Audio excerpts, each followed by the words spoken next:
भारत शिक्षण संस्था संचालित श्री छत्रपति शिवाजी महाविद्यालय उमरगा मैं प्राध्यापक नागते जीएन विभाग हिंदी पाठ क्रमांक 4।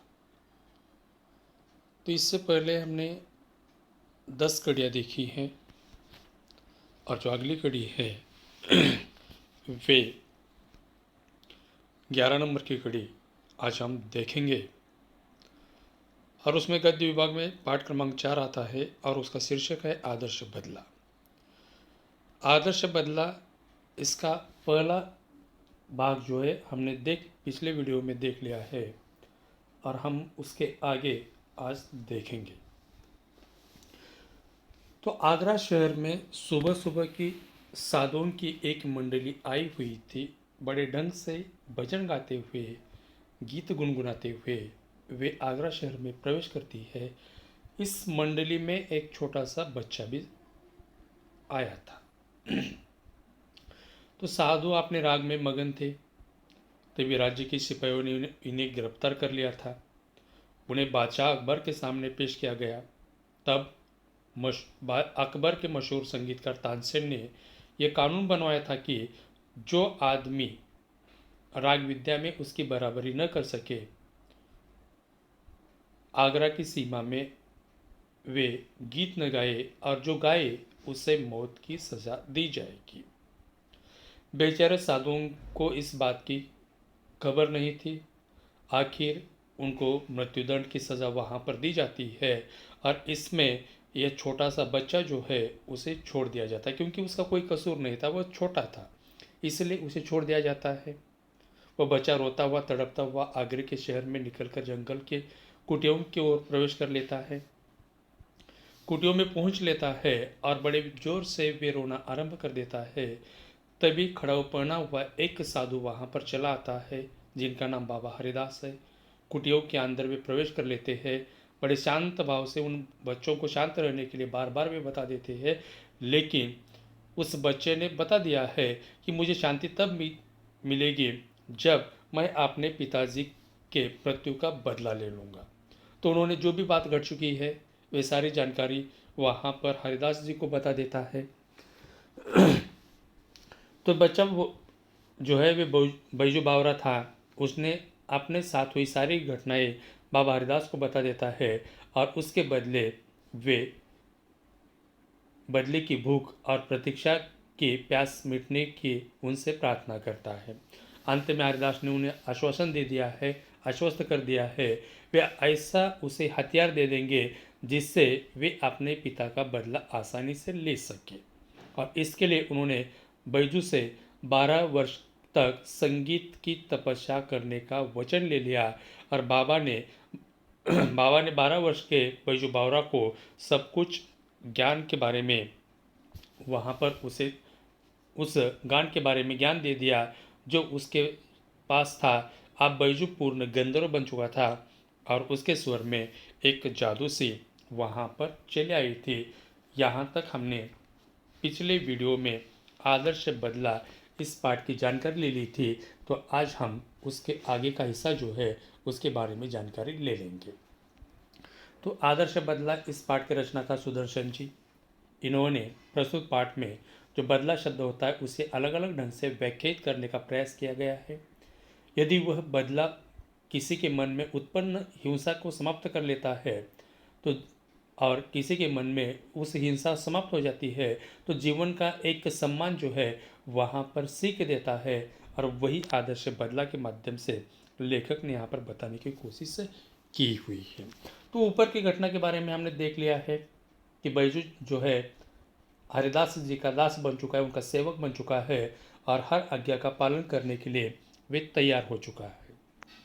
साथ में वे आगे कहता है, ऊपर की घटना को 12 बरस बीत गए थे।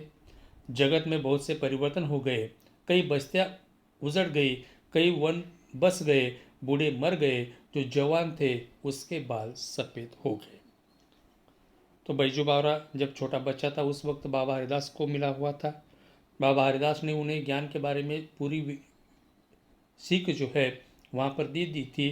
जो राग विद्या होती है वे राग विद्या वहाँ पर उन्हें दे दी थी। तो 12 बरस की जो तपस्या है उस तपस्या करने के लिए वहाँ पर कहाँ गया था, तो ऊपर की घटना घटकर 12 बरस जो है पूरी तरीके से बीत चुके हैं। तो 12 साल जो है वे बीत गए हैं। देश में पूरी तरीके से बहुत सारा परिवर्तन वहाँ पर हो गया है। जो छोटे छोटे गांव थे, जो बस्तियाँ थी, जो गांव थे, वे पूरी तरीके से उजड़ चुकी है, वे तबाह हो चुकी है, वे वीरान हो चुकी है और कई वन जो है वहाँ पर बस चुके हैं। तो जहाँ पर गांव थे वे वीरान हो चुके हैं, तबाह हो चुके हैं। वहाँ पर वन इनके बड़े बड़े पेड़ वहाँ पर आए हुए हैं। और जो बूढ़े थे उस वक्त 12 बरस पहले जो बूढ़े थे वे अब मर चुके हैं, क्योंकि एक परिवर्तन, एक युग वहाँ पर बीत चुका है। और 12 बरस पहले जो जवान थे वे अब उनके बाल सफ़ेद बनते चले आ रहे थे। इसका मतलब जो है कि वे बूढ़े होते चले आ रहे हैं। अब बैजू बावरा जवान था और राग विद्या में दिन ब दिन आगे बढ़ता चला जा रहा था। उसके स्वर में जादू था और तान में एक आश्चर्यमयी मोहिनी थी। गाता था तो पत्थर तक पिघल जाते थे और पशु पंछी तक मुग्ध हो जाते थे। लोग सुनते थे और झूमते थे तथा वाह वाह करते थे। हवा रुक जाती थी और एक समा बन जाता था। तो बैजू बावरा ने बाबा हरिदास जी से जो भी राग विद्या सीख ली है उस राग विद्या के माध्यम से अब बैजू बावरा जो है पूरी तरीके से जवान बन चुका था और दिन ब दिन वे राग विद्या की ओर बढ़ता हुआ दिखाई दे रहा था। उसके स्वर में एक अलग प्रकार की जादू आ चुकी थी।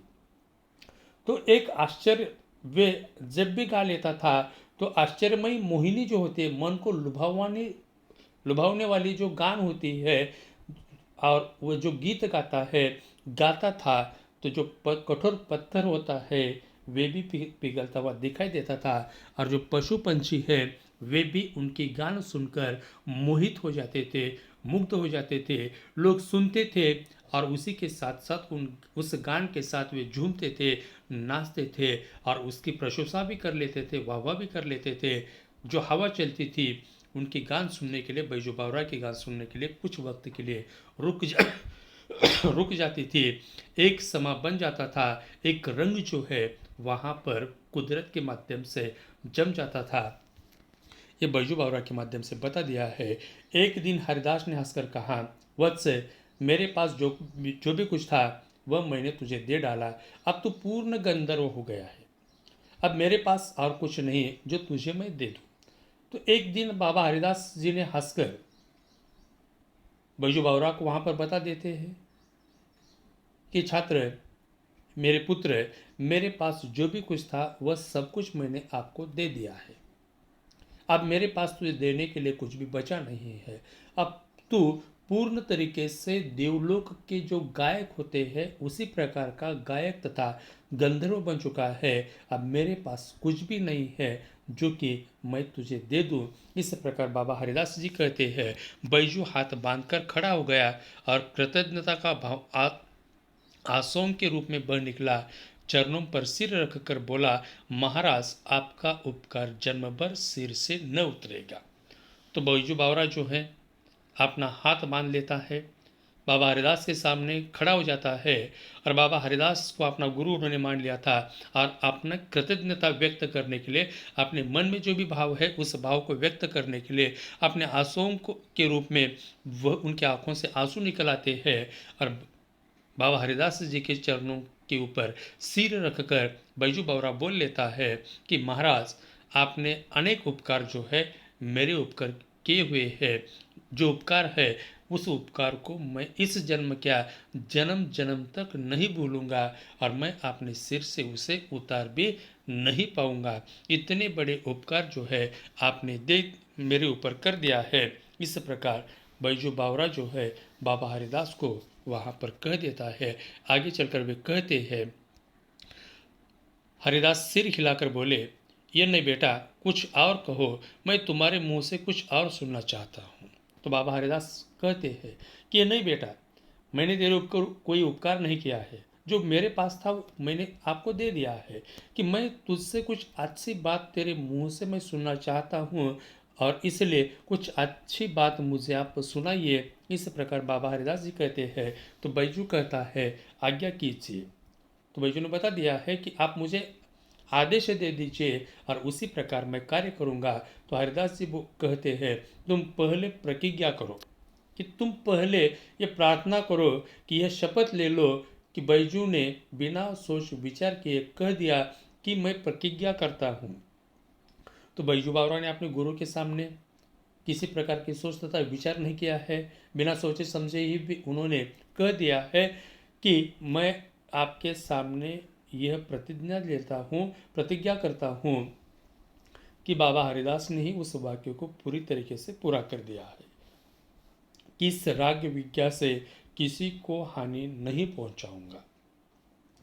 कि बैजू बावरा जो शपथ ले रहा था, जो प्रतिज्ञा वहां पर बोल रहा था, वे प्रतिज्ञा लेना चाहता था, लेकिन उसी वक्त बाबा हरिदास जी ने जो अगली कड़ी है, अगली पंक्ति जो है, उस पंक्तियों को पूरा किया है कि इस राग विज्ञा के माध्यम से मैं किसी को कोई चोट नहीं पहुंचाऊंगा, किसी को हानि नहीं पहुंचाऊंगा, और उसी प्रकार मैं गीत गाऊंगा। यह बैजू बावरा के माध्यम से वहाँ पर बता देना चाहते थे, लेकिन वही बात बाबा हरिदास जी ने पूरी कर दिया है। बैजू का लहू सूख गया था, तो बैजू ने पूरी तरीके से वह भयभीत हो जाता है। उसके बदन में जो भी खून बह रहा था कुछ वक्त के लिए एक जगह पर रुक जाता है। उसके पैर जो है अपनी जगह पर लड़खड़ाने लगते हैं, क्योंकि सफलता के बाग परे भागते हुए दिखाई दिए। 12 वर्ष की तपस्या पर एक क्षण में पानी फिर गया। प्रतिहिंसा की छुरी हाथ आई और गुरु ने प्रतिज्ञा लेकर कुंद कर दी। तो बैजू बावरा, उसका जो खून बह रहा था वे थोड़े वक्त के लिए रुक जाता है, बदन में रुक जाता है, उनके पैर लड़खड़ाने लगते हैं। सफलता के बाग भरे भागते हुए वो दिखाई दे रहा था, क्योंकि उसके हाथ में अब सफलता आ चुकी थी। अपने पिताजी की मौत का बदला भी लेना चाहता था और उसी प्रकार का हथियार आज उसे मिल चुका था, लेकिन गुरु के माध्यम से उस हथियार को इतनी 12 वर्ष की पूरी तरीके से तपस्या कर लेने के बाद, कड़ी मेहनत कर लेने के बाद, एक क्षण में उसके ऊपर पूरी तरीके से बाढ़ आकर पानी फेर लिया है और सब कुछ वहां पर खत्म हो चुका है, क्योंकि प्रतिहिंसा की छुरी हाथ में आई थी। क्योंकि हिंसा से हिंसा का बदला लेने की जो छुरी होती है, जो हथियार होता है, वे हाथ में आया था। और आज के दिन गुरु ने अपनी आदेश देकर, प्रतिज्ञा लेकर उसे बोथरा कर दिया है, उसे कुंद कर दिया है। ये बैजू बावरा जो है वहाँ पर कहता है, बैजू ने होठों काटे, दांत पीसे और रक्त का घूंट पीकर रह गया, मगर गुरु के सामने उसके मुंह से एक शब्द भी न निकला। गुरु गुरु था, शिष्य शिष्य था। शिष्य गुरु से विवाद नहीं करता। तो बैजू ने होठ दांत जो होते हैं बहुत ही क्रोधित हो जाता है।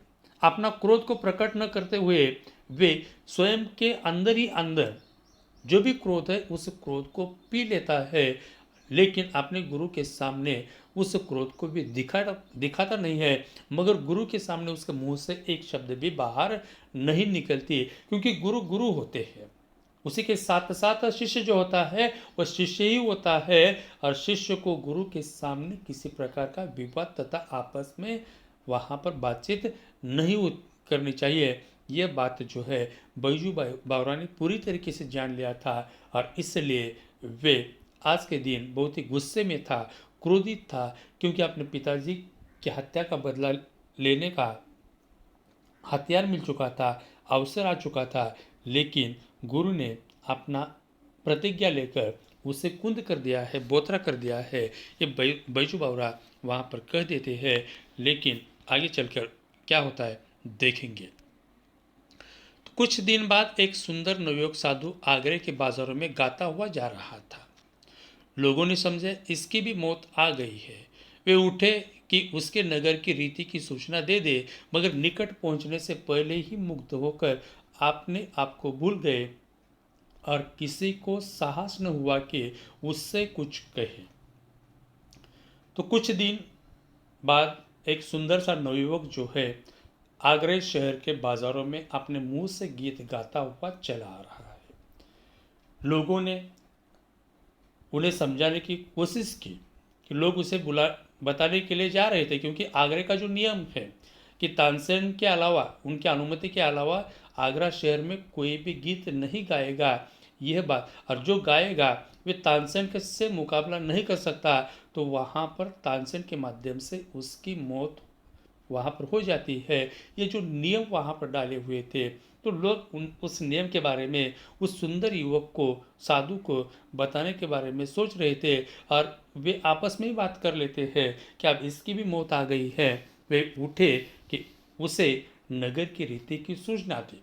इस आगरा शहर में जो नगर है, इसकी जो रीति है, जो रिवाज है, उसका जो नियम है, उस नियम की सूचना उसे दे दे। लेकिन जो भी व्यक्ति उनके निकट पहुंच जाता है, बैजू बावरा के निकट पहुंच जाता है, तो उसकी गाना सुनकर, उसका गीत सुनकर, उनका भजन सुनकर वे मोहित हो जाते, मुग्ध हो जाते, और स्वयं को भूलकर वे उस गान को वहाँ पर सुनते रहते, और किसी के मन में साहस भी पैदा नहीं होता कि उस बैजू बावरा को जाकर कुछ कहे। ये सारे लोग जो है उस गान में पूरी तरीके से मगन हो चुके थे। दम के दम में यह समाचार नगर में जंगल की आग के समान फैल गया, और एक साधु रागी आया है जो बाजारों में गा रहा है। तो वहाँ पर वह साधु गाता हुआ चला जा रहा था। उसे नियम के बारे में, उस रीति के बारे में कोई बताने के लिए आगे आता है, तो उसका गान सुनने के बाद वे भी मोहित हो जाता है, मुग्ध हो जाता है, सब कुछ भूल जाता है। क्या ऐसे ही दम के दम, कदम कदम के माध्यम से समाचार जो है नगर के साथ साथ जंगल में जिस प्रकार आग फैलती है, उस आग के समान, उस आग के लू के समान, लपटों के समान यह बात जो है सीधा राजमहल में पहुंच चुकी है। क्योंकि वहाँ पर फैल गए कि एक साधु रागी आया है और वे बाजारों में गीत गा रहा है। सिपाही जो होते हैं राजमहल, अकबर के राजमहल के जो सिपाही है, उन सिपाहियों ने हाथ में हथकड़ियाँ संभाले हुए बैजू बावरा को पकड़ने के लिए, उस साधु को पकड़ने के लिए दौड़े, परंतु पास आना था कि रंग पलट गया। तो अकबर बादशाह के सिपाहियों ने हथकड़ियाँ संभालते हुए बैजू बावरा को पकड़ने के लिए, उस साधु को पकड़ने के लिए हाथ में हथकड़ियाँ जो होती है, उस हथकड़ियों को लेकर चले आए, दौड़े, परंतु पास आना ही, जैसे ही वे सिपाही उनके पास आते हैं, तो उन्होंने भी अपनी स्थिति जो होती है उसकी भी अलग स्थिति हो जाती है। वे अलग ढंग से वहाँ पर दिखाई देते हैं। उन्हें न साधु के मुखमंडल से जो तेज किरणें फूट रही थी, जिनमें जादू था, मोहिनी थी और मुक्त करने की शक्ति थी, सिपाहियों को ना अपनी सूद रही, ना हथकड़ियों की, ना अपने बल की, ना अपने कर्तव्य की, बादशाह की, न बादशाह के हुक्म की। तो जैसे ही सिपाही बैजू बावरा के पास चले आते हैं, उन्होंने हाथ में हथकड़ियाँ लाई हुई हैं। उस हथकड़ियों की सुध उस सिपाहियों को नहीं रहती, क्योंकि उस साधु के चेहरे की तरफ देखने के बाद उसका चेहरा जो है एक तेजस्वी किरणों के जैसा फूटता हुआ चेहरा, जिसमें ताजगी है, उमंग है, एक अलग प्रकार का बल तथा शक्ति जिसे कहा जाता है, वे दिखाई दे रही है। एक अलग प्रकार की जादू तथा मोहिनी, लोगों को अपने ओर मोहित करने की मोहिनी, मुग्ध होने की शक्ति जो है उस साधु के चेहरे के ऊपर दिखाई दे रही है। सिपाही जो होती है वे भी अपना होश पूरी तरीके से गंवा देती है। न उस सिपाहियों को स्वयं की होश रहा, न अपने हाथ में लाए हुए हथकड़ियों की होश रही, न स्वयं के अपने स्वयं के अंदर जो बल होता है, जो शक्ति होती है, उस बल की उन्हें, उस शक्ति की होश रहा, और उसी के साथ साथ न अपने कर्तव्य का होश रहा, न बादशाह के हम सेवक हैं, वहाँ पर कार्य करने वाले हम सिपाही हैं, इस बात का पता भी उन्होंने पूरी तरीके से भूल गए हैं। वे अपने बल की, ना अपने कर्तव्य की, ना अपने बादशाह की, ना अपने बादशाह के हुक्म की, जो आदेश उन्होंने दिया हुआ है, उन सभी को छोड़कर वे आश्चर्य के साथ जो है उस मुखी की तरफ देखते रहे। और जहाँ सरस्वती का वास था और जहाँ से संगीत की मधुर ध्वनि की धारा बह रही थी, साधु मस्त था, सुनने वाले भी मस्त थे।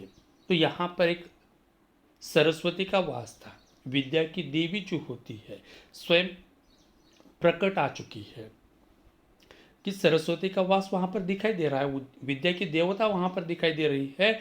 और उसी के साथ साथ वे संगीत की सुमधुर ध्वनि के माध्यम से अपनी जो धारा होता है, जो प्रभाव होता है, पूरी तरीके से बह रही है। साधु बहुत ही सुंदर थे और अपने मुंह से वे मस्त भजन गा रहे थे और साधु धीरे धीरे चलता जाता था और श्रोता जो साधु है वे मस्त थे और उनका संगीत भी सुमधुर था, उनकी ध्वनि के द्वारा बह रही थी। साधु मस्त था, सुनने वाले भी मस्त थे, जमीन आसमान मस्त थे। गाते गाते साधु धीरे धीरे चलता जाता था और श्रोताओं का समूह भी धीरे धीरे चलता जाता था। तो साधु एक जगह पर रुके नहीं थे, साधु आगे की ओर बढ़ते हुए चले जा रहे थे, लेकिन उसका गीत जो है, भजन जो है, वे गाते हुए चले जा रहे थे। श्रोता जो है, जमीन आसमान पूरी तरीके से जुड़ रही थी, उसी के साथ साथ साधु गीत गा रहे थे। तो जैसे वे आगे आगे अपना पग आगे की ओर दौड़ ले लेता है, श्रोता भी उसके साथ साथ उनका समूह जो है, धीरे धीरे लोगों का समूह जो है, वह भी उस साधु के पीछे पीछे चलता हुआ चला जा रहा है। ऐसा मालूम होता था कि जैसे समुद्र है जिसे नव्यक साधु आवाज़ों की जंजीरों से खींच रहा है और संकेत से अपने साथ आने की प्रेरणा कर रहा है। तो उस आगरा शहर के उस नगर में एक अलग प्रकार का माहौल वहाँ पर बना हुआ था। जैसे कि विशाल समुद्र होता है, उस विशाल समुद्र में एक नवयुवक साधु जो है अपनी ध्वनि के माध्यम से, अपने आवाज़ों के माध्यम से, जो कोई गुनाह करने वाले लोग होते हैं उसे जंजीरों से बांध लिया जाता है, जकड़ लिया जाता है और उसे खींचने की कोशिश की जाती है। उसी प्रकार वह साधु, नवयुवक साधु जो है, अपनी आवाज़ों के माध्यम से लोगों के समूह को अपने पीछे पीछे साथ लेकर आने की प्रेरणा जो है वहाँ पर लोगों को मिल रही है। और सभी लोग जो है समुद्र के अथांग पानी के समान उस साधु के पीछे चलते हुए चले आ रहे हैं। और इस प्रकार का माहौल उस आगरा शहर के नगर में दिखाई दे रहा है। और उसी के साथ साथ आगे चलकर लेखक कहते हैं कि मुग्ध जन समुदाय चलता गया, चलता गया, चलता गया, पता नहीं किधर को, पता नहीं कितनी देर, एकाएक गाना बंद हो गया। जादू का प्रभाव टूटा तो लोगों ने देखा कि वे तानसेन के महल के सामने खड़े हैं। तो मुग्ध जन समुदाय साधु के गान में पूरी तरीके से अपनी होशो हवास जो होती है वे भूल चुके हैं। उस गान की ध्वनि के माध्यम से उसे कुछ सुनाई नहीं दे रहा है और वे आगे चलते चले जा रहे हैं। साधु आगे है, उसके पीछे जन समुदाय चलता आ रहा है। पता नहीं वे किधर चले जा रहे हैं, पता नहीं कितनी देर से चल रहे हैं। तो एकाएक आगे चलने के बाद उनका गाना वहाँ पर बंद हो जाता है। एक जादू सा प्रभाव वहाँ पर दिखाई देता है। एक जादू सा टूटा हुआ लोगों ने देखा कि जैसे ही गाना बंद हो जाता है उसी वक्त लोगों ने चारों तरफ देख लिया है कि हम कहाँ तक पहुँचे हैं। तो वहाँ पर दिखाई देता है कि तानसेन के महल के सामने वह साधु आया हुआ है और उसके पीछे हम सब जन आए हुए हैं। उन्होंने देखा और पश्चाताप से हाथ मले और सोचा यह हम कहाँ आ गए। साधु अज्ञान में भी मौत के द्वार पर आग पहुँचा था। भूली भाली चिड़िया अपने आप अजगर के मुंह से आ फंसी थी और अजगर के दिल में जरा भी दया नहीं थी। तो तानसेन के महल के सामने वह साधु तथा जन समुदाय उनके पीछे चला आता है। उन्होंने दुख और पश्चाताप से हाथ पूरी तरीके से मले थे, क्योंकि आप पछताने से कोई कुछ होने वाला नहीं है। एक तौर पर उनके मन में दुख था, दूसरी तौर लोगों के मन में पश्चाताप था। यह हम कहाँ पर चले आए, आप स्वयं के पैरों से हम मौत के द्वार पर आकर खड़े हो चुके हैं। इस प्रकार लोग सोच रहे थे। बोली वाली चिड़िया जो होती है तो अपने आप अजगर के मुंह में चली आती है, तो बोली वाली चिड़िया जो होती है जैसे ही अजगर के मुंह के सामने उसके पास में पूरी तरीके फंस जाती है और अजगर को उस चिड़िया के ऊपर बिल्कुल दया नहीं आती है। उसी प्रकार अब तानसेन के दिल में लोगों के लिए कोई जगह नहीं थी और उसके दिल में किसी प्रकार की दया भी नहीं थी। तो तानसेन जो है बाहर निकला, वह लोगों को देखकर वह हैरान हुआ और फिर सब कुछ समझकर नवयुवक से बोला, तो शायद आपके सिर पर मौत सवार है। तो तानसेन बाहर निकल आते हैं। राजमहल के बाहर आकर उन्होंने देख लिया है वह लोगों का भीड़ है, लोगों का समूह है और वे इतने सारे लोगों को देखकर हैरान हो जाते हैं और फिर कुछ समझ लेते हैं और समझकर नवयुवक के तरफ देख लेते हैं और नवयुवक से बोल लेते हैं, तो शायद आप मौत के द्वार पर आए हुए हैं, क्या आपको मरना है? आपके सिर के ऊपर मौत सवार हो चुकी है, इसीलिए आप चलकर यहाँ आगरा शहर के नगर में और तानसेन के महल के सामने आए हो। तो नवयुवक साधु मुस्कुरा देता है, जी हाँ, मैं आपके साथ ज्ञान विज्ञा पर चर्चा करना चाहता हूँ।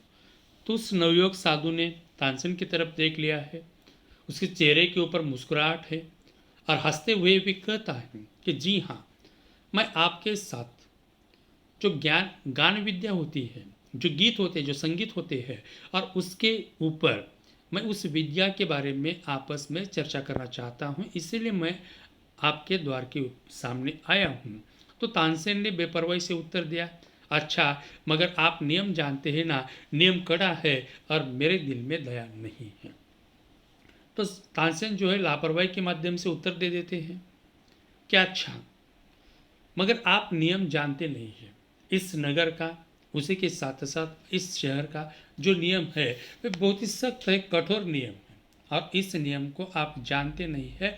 ये कड़ा नियम है और मेरे दिल में दूसरों के प्रति थोड़ी भी दया नहीं है।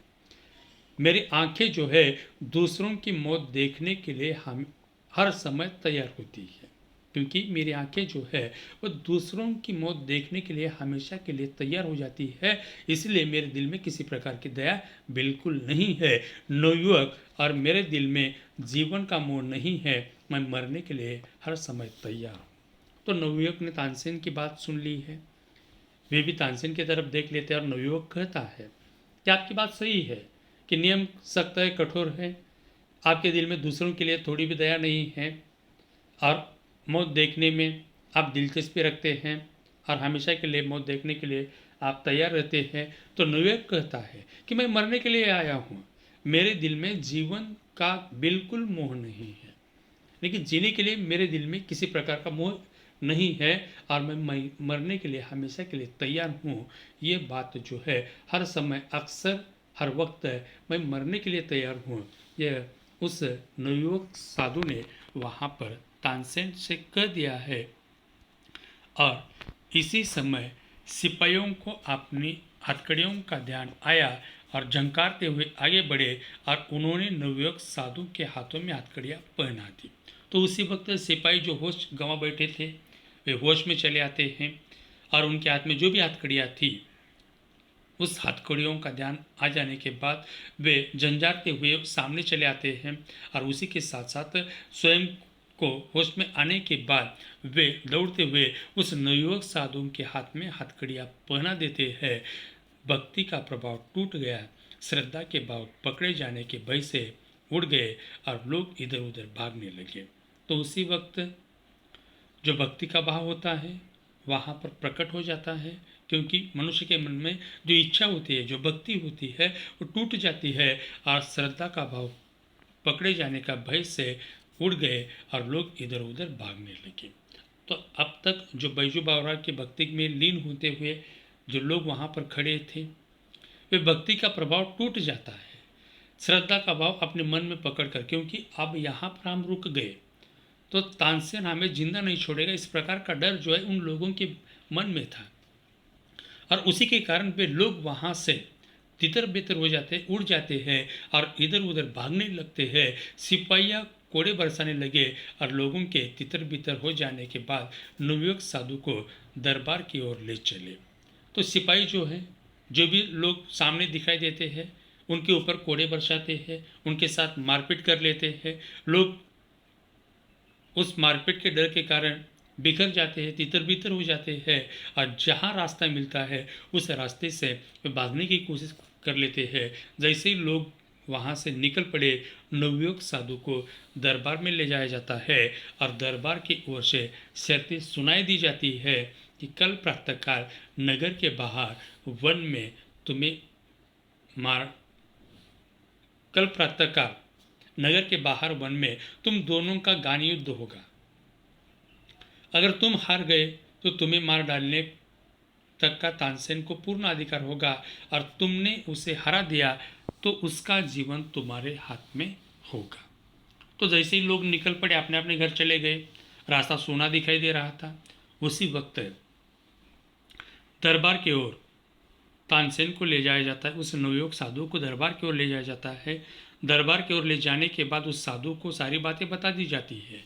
इस शर्तें वहाँ पर सुनाई दी जाती हैं कि कल प्रातःकाल नगर के बाहर वन में तुम दोनों यानी कि तानसेन तथा बैजू बावरा, उन दोनों का गान युद्ध होगा। जो गीत होता है, जो गान होता है, उस गान का सामना उन दोनों के बीच होगा। अगर तुम हार गए तो तुम्हें मार डालने का तानसेन को पूर्ण अधिकार है। अकबर ने बता दिया है कि अगर उस गान युद्ध में आप हार गए तो तानसेन को आपको मारने का पूर्ण अधिकार दिया जाता है, और अगर तुमने तानसेन को हरा दिया, बैजू बावरा ने तानसेन को हरा दिया, तो उसका जीवन तुम्हारे हाथ में होगा। कि बैजू बावरा अगर जीत लिया तो तानसेन का जीवन तुम्हारे हाथ में होगा। अगर तुम उसे मारना चाहते हो तो मार सकते हो, जीवन दान देना चाहते हो तो जीवन दान दे सकते हो। इसी प्रकार की शर्तें जो है वहाँ पर साधु नवयुवक साधु को बता दी जाती है। तो नौजवान साधु ने शर्तें मंजूर कर ली और दरबार ने आज्ञा दी कि कल प्रातःकाल तक सिपाहियों की रक्षा में रहो। तो नौजवान साधु ने जो भी शर्तें वहाँ पर अकबर के माध्यम से सुनाई गई है, उन सारी शर्तों को वे मंजूर कर लेते हैं, सहमति दर्शाते हैं। दरबार को आज्ञा दी जाती है कि कल प्रातःकाल तक, कल सुबह तक सभी सिपाहियों के माध्यम से बैजू बावरा की रक्षा की जाए, क्योंकि इस बैजू बावरा की रक्षा में रहे। क्योंकि ये नौजवान साधु जो है वो दूसरा तीसरा कोई नहीं, तो वह बैजू बावरा था और उस साधु की रक्षा करने के लिए वहाँ पर कहा जाता है आगे कल सुबह प्रातःकाल के माध्यम से बैजू बावरा को वन में बैजू बावरा तथा तानसेन इन दोनों के बीच गान का सामना आरंभ हो जाता है और दोनों में से कौन वहाँ पर जीत लेता है और किसकी हार हो जाती है, इसके बारे में हम जानकारी ले लेंगे वे अगले भाग में। तब तक के लिए धन्यवाद।